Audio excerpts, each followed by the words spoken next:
নোয়াখালীতে mini cricket tournament এর final খেলা ও পুরস্কার বিতরণী।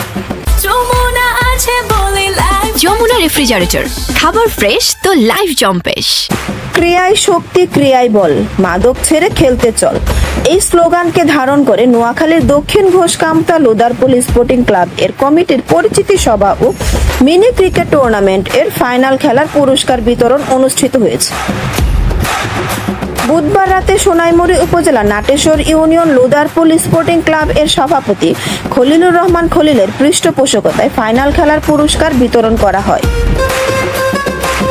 এ সময় নুরুল রহমান মোল্লার সভাপতিত্বে প্রধান অতিথি হিসেবে উপস্থিত ছিলেন বিশিষ্ট সমাজসেবক শাহাদাত হোসেন জনি, বিশিষ্ট রাজনীতিবিদ ও জিয়া সৈনিক আতিক খান, সমাজসেবক ইউসুফ খালেক পলাশ, বজরা ইউনিয়নের সাবেক যুবদলের যুগ্ম আহ্বায়ক সাইফুল ইসলাম শাহেদ পাটোয়ারি, হেলাল, মনির ভুইয়া, যুবনেতা জাহাঙ্গীর, মাইন উদ্দিন সহ অনেকেই উপস্থিত ছিলেন।